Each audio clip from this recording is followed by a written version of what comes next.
வணக்கம். இன்றைக்கி நான் உங்கள்கிட்ட ஷேர் பண்ணுற கண்டென்ட் என்னென்னு பார்த்தீங்கன்னா, இப்போது ரைட் நவ் என்ன மனநிலையில் இருக்கோ அதை நான் அப்படியே பேசுகிறேன். எனக்கு என்ன டாபிக் பேசுகிறது, என்ன புரிய வைக்கிறதுனா, மொத்தத்தில் எல்லாமே சொல்லியாச்சு. இனி என்ன புதுசாக சொல்லணும் அப்படின்னு தான் தோணுது. அதை கேட்காம எல்லோரும் இப்போ இருக்க மனசு என்ன சொல்லுதுன்னா, புதுசாக கேட்குது உங்களுக்கு. உங்களுக்கு ஏன் புதுசாக கேட்க தோணுதுன்னா, ராமாயணம், மகாபாரதம் அதுலேருந்து காரைக்கால் அம்மையார்லேருந்து, ஔவையார்லேருந்து, கண்ணகிலேருந்து, ஆதிசக்தியிலேருந்து, சிவன் பார்வதியிலேருந்து எல்லாமே பிரபஞ்சம் வரைக்கும் எல்லாமே உங்களுக்கு இப்போது காலடியில் டேட்டாவாக கிடக்குது. இப்போ என்ன ரொம்ப குழப்பம்னா, ஒரு புக்கு 2 புக்கு இருந்தால் நீங்கள் அதை படிப்பீங்க. உங்களுக்கு 1000 புக்கு கிடைக்கும்போது நீங்கள் எதை படிப்பீங்க, எதை படிக்கணும் உங்களுக்கு தெரியல. அது மாதிரி தான் இந்த மனம். இந்த யூடியூப்பில் உங்கள் நான் யாருங்கிற தேடுதல் ஆன்மீகம் ஆரம்பித்ததுலேருந்து நீங்கள் தேடி ஓடும்போது உங்கள் கண்ணில் பட்ட விஷயங்கள் லட்சோப லட்ச டேட்டாக்கள். உங்களுக்கு தேவை 1 2 மட்டும்தான். அந்த 1 2 கூட அழிஞ்சு போகணுன்னு தான் தன்னை உணர்தல் நிகழணுங்கிறது சொல்கிறோம். ஆனால் இங்கே 1000லேருந்து லட்சம், அது லட்சத்துலேருந்து கோடி டேட்டா உள்ள ஸ்டோர் ஆகிட்டே இருக்குது. நீங்கள் இப்போது வெடித்து சிதற போகிற மனநிலையில் இருந்துக்கிட்டு அமைதி வேணும்னு தேடினா எப்படி கிடைக்கும்? இதுதான் ரைட் நவ் இருக்க பிரச்சனையாக இருக்குது. ஃபோனில் தான் ஆன்மீகத்தை தேடுறோம், ஃபோனில் தான் ஆன்மீக பேச்சு கேட்குறோம், ஃபோனில் தான் வாழ்க்கையே வாழ்கிறோம். ஆனால் நீங்கள் ஃபோனை கண்ட்ரோல் பண்ணல, ஃபோன் தான் உங்களை கண்ட்ரோல் பண்ணுது. பாருங்கள், நீங்கள் எந்த வீடியோ பார்க்கணும் உங்கள் கண்ணு முன்னாடியே திரும்ப திரும்ப வரும். நீங்கள் நினச்சிப்பீங்க அது எனக்கு பிரபஞ்சம் கொடுத்துருக்கு, பிரபஞ்சத்துக்கு நன்றி அப்படின்னு சொல்கிறீங்க. நான் என்ன சொல்கிறேன்னா, நீங்கள் தேடுறது தான் கிடைக்கிது. நீங்கள் துன்பமாக தேடினா துன்பமாக கிடைக்கும், இன்பமாக தேடினா இன்பமாக கிடைக்கும். ஆனால் நீங்கள் பிரபஞ்சத்துக்கு நன்றி சொல்கிறீங்க. மொத்தத்தில் நான் இப்போ சுருக்கமாக உங்கள்கிட்ட சொல்ல வந்த இதில் சொல்ல வந்த விஷயம் என்னென்னு கேட்டிங்கன்னா, இங்கே யாருக்கும் எதுவுமே சொல்ல தேவையில்லை. ஆனால் ஏன் சொல்கிறோம் அப்படின்னா, இருக்குங்கிறத உணர்த்துறதுக்கு. இது ஒரு இயற்கை ஏற்படுத்தின ஒரு விதி. அறியாமல் இருக்கிற மனிதனுக்கு அந்த அறியாமையை கழட்ட சொல்கிறது தான் இந்த பேச்சு. இப்படி இருங்க அப்படி இருங்கன்னு இல்லை, நீங்கள் அந்த இதுவே மாற்றி விட்றீங்க. நீங்களும் நானும் ஒன்றுங்கும் போது நான் உங்களுக்கு என்ன சொல்லித்தர்றது, நீங்கள் என்கிட்டருந்து என்ன கேட்க வேண்டியது இருக்குது? ஆனால் நான் என்னவோ எல்லாம் தெரிஞ்ச மாதிரியும், நீங்கள் எதுவும் தெரியாத மாதிரியும் ஏதோ தேடி தேடி ஓடுறீங்க. நானும் முதல்ல இப்படி தான் இருந்தேன். ஆனால் எப்போ தேடி ஓடுறதை நிறுத்தினோமோ அப்போவே ஒரு விதமான அமைதியும் ஒரு விதமான சாந்தமும் உருவாயிருச்சு. அந்த சாந்தத்துக்காண்டி தான், அந்த அமைதிக்காண்டி தான் நீங்கள் ஓடுறீங்க. ஆனால் ஏதேதோ தேடுறீங்க. இல்லை, எங்களுக்கு எதுவுமே தெரியாதே, நாங்கள் எப்படி சாந்தி அடைகிறது? வேண்டாம், தெரிஞ்சிக்கவே வேண்டாங்கிற ஒரு உணர்வு உங்களுக்குள்ளே வந்தால் மட்டும்தான். அப்படி ஒரு வேளை நீங்கள் ரொம்ப தீவிரமாக தேடுறீங்கன்னா சட்டுன்னு நிறுத்திடணும். 4 பக்கம் தெரித்து ஓடுறதுக்கு அந்த இடத்துல அமைதியாக ஃப்ரீஸாக நிற்கிறது எவ்வளோ மேல். அப்புறம் அடுத்தடி ஃப்ரீஸாக நிற்கிறீங்களா, அடுத்தடி எங்கே வைக்கணுங்கிறது தெளிவு, உறுதி, ஒரு அசைக்க முடியாத நம்பிக்கை உங்களுக்குள்ளே வரும். இப்போ நீங்கள் காலை எந்த பக்கம் வைக்கிறீங்கன்னு உங்களுக்கே தெரியல, எந்த திசையில் ஓடுறீங்கன்னு உங்களுக்கே தெரியல. இங்கே ஒன்று கனெக்ஷனில் தான் இருக்கும், எங்கேயும் ஓடிடாது. இந்த ஃபோனில் யூடியூப்பில் வந்துக்கிட்டே இருக்குது, நிகழ்ச்சி இருக்கே இருக்குது, அது எங்கேயா அழிஞ்சிருமா? நீங்கள் மனம் என்ன பண்ணுது தெரியுமா? தேடு, ஓடு ஓடு ஓடுன்னு ஓடுது. இப்போ யூடியூப்லேயே நீங்கள் பார்க்கும்போது உங்களுக்கு பிடிச்ச ஆன்மீக நிகழ்ச்சி எப்படின்னு தான் பார்க்குறீங்க. யாராவது சொல்லிடுவாங்களா? உங்களுக்கு பிடிச்ச மாதிரி. நல்லா ஞாபகம் வச்சுக்கோங்க, உங்களுக்கு பிடிச்ச மாதிரி. உண்மையானது நீங்கள் தேடலை, உங்களுக்கு பிடிச்சதை தேடுறீங்க. இங்கே தான் பிரச்சனை. உங்களுக்கு பிடிச்ச மாதிரி சொல்லணும், சாஃப்டாக சொல்லணும், சுருக்கமாக சொல்லணும், எளிமையாக சொல்லணும். சூரியன் என்றால் என்ன அப்படிங்கிறத 2 லைனில் சொல்லணும் உங்களுக்கு. வளவளன்னு பேசாதீங்க, கொலகொலன்னு பேசாதீங்க. எனக்கு டைம் இல்லை.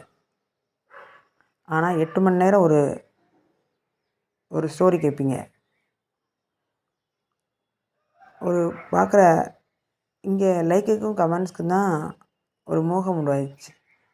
எனக்கு 3 நாள் நான் இந்த வீடியோ போடாமல் இருக்கும்போது என்னென்னா, நான் ஒரு நிமிஷம் யோசித்தேன், இது யாருக்கு செய்கிறது? இந்த இயல்பாக இருந்துட்டு போட்டுமே, ஏன் இதோ நீங்கள் எனக்கு அங்கே காத்திருக்க மாதிரியும், நான் உங்கள் கூட ஒரு கனெக்ஷன் இருக்க மாதிரியும், நீங்கள் இல்லைன்னே அடுத்ததுக்கு போயிட்டீங்கன்னா பரவாயில்ல.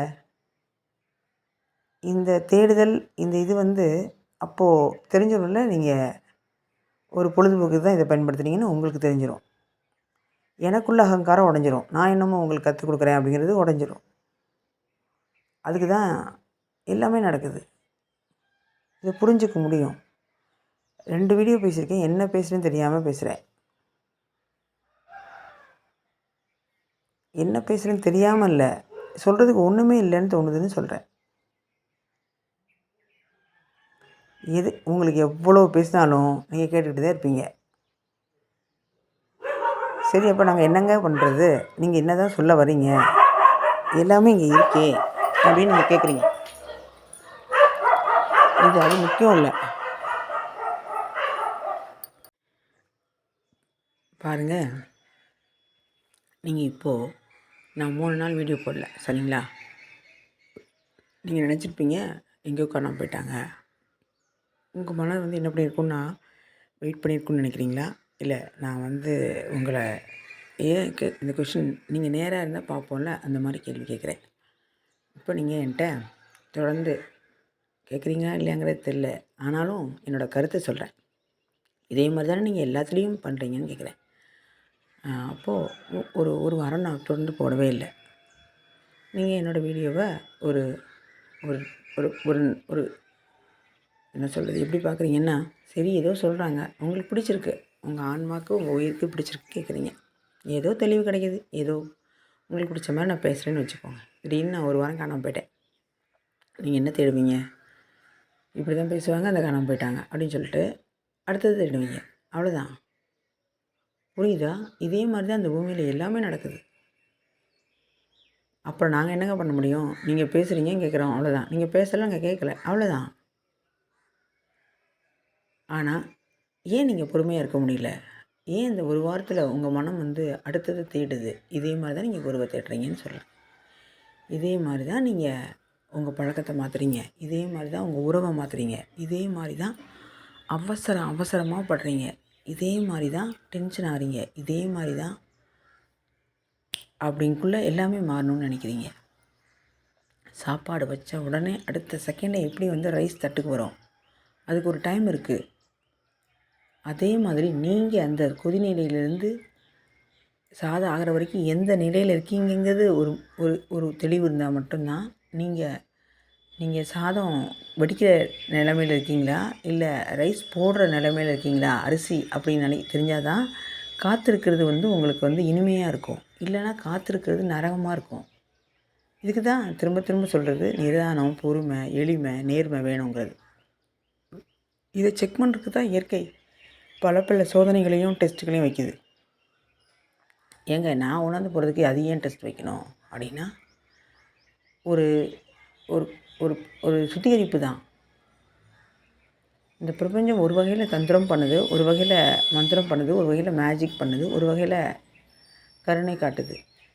எல்லாமே சுத்த மாயை, எல்லாமே மாயை. உங்களை குழியில் தள்ளுறதுக்கு அதுதான் பண்ணுது, குழியிலேருந்து காப்பாற்றவும் அதுதான் பண்ணுது. ரெண்டுமே பண்ணுற மாதிரி மாயை, அதுவும் மாயை. சரி, இப்போ என்ன தான் பண்ணணும்? ஒரு வண்டியில் இன்பம் துன்பம் அப்படிங்கிற மாடு இருக்குதுன்னு வச்சுக்கோங்க. அந்த மாட்டில் நடுவில் நீங்கள் ட்ராவல் பண்ணிகிட்டே போகிறீங்க. நடுவில் சில டைம் துன்பம் வரும், சில டைம் இன்பம் வரும். இதை நீங்கள் பார்த்துக்கிட்டே போகிறீங்க. ஒரு கட்டத்தில் என்ன பண்ணணுன்னா, இந்த இன்பத்தையும் துன்பத்தையும் கழட்டி வச்சுட்டு 2 பக்கமும் தனிமை, பற்றற்ற நிலை, அப்புறம் போதும், நிறைவு அப்படிங்கிற சரண்டர் அப்படிங்கிற பல்வேறுபட்ட நிலைகளை இந்த 2 மாடுக்கும் இன்ப துன்பத்துக்கு பதிலாக நீங்கள் பூட்டி உங்கள் வண்டியை ஓட்டிகிட்டு போகும்போது கடைசியில் தனிமை அப்படிங்கிற 2 மாடையும் கட்டி நீங்கள் நடுவில் ட்ராவல் பண்ணால் மட்டும்தான் உங்களுக்கு என்ன வேணுங்கிறது தெளிவாக புரியும். நான் சொல்லியோ இல்லை யாரையோ பார்த்தோ நீங்கள் உங்களுக்குள்ள தேடலை உணர்ந்துக்க முடியாது. நான் ஒரு பாதையை போய் யாராவது பிடிச்சி உட்காந்துருப்பாங்களா என்ன? நான் ஒரு வழிப்போக்கன். என்கிட்ட போய் நீங்கள் என் கூடயே ட்ராவல் பண்ணி வந்துகிட்டே இருப்பீங்களா என்ன? இதே மாதிரி தான் நீங்கள் குரு பின்னாடியும் அந்த பாதையில் போய் உட்காந்துட்டு உங்களோடதுன்னு சொல்லி சொந்த கொண்டாடிட்டுருக்கோம். இது எவ்வளோ ஒரு அறியாமை பாருங்கள். அதில் நீங்கள் எவ்வளோ கான்ஃபிடண்ட்டாக இருக்கீங்க தெரியுமா? என்ன மாதிரி உண்டா? என் அறிவுக்கு எண்ணிக்கர் யாராவது உண்டா? என்னெல்லாம் கேள்வி கேட்டு அதுக்கெல்லாம் பதில் சொல்ல முடியுமா அவங்க? அப்படின்னு ஒரு இருமாப்புலையும் அகங்காரத்துலேயும் இருக்கும்.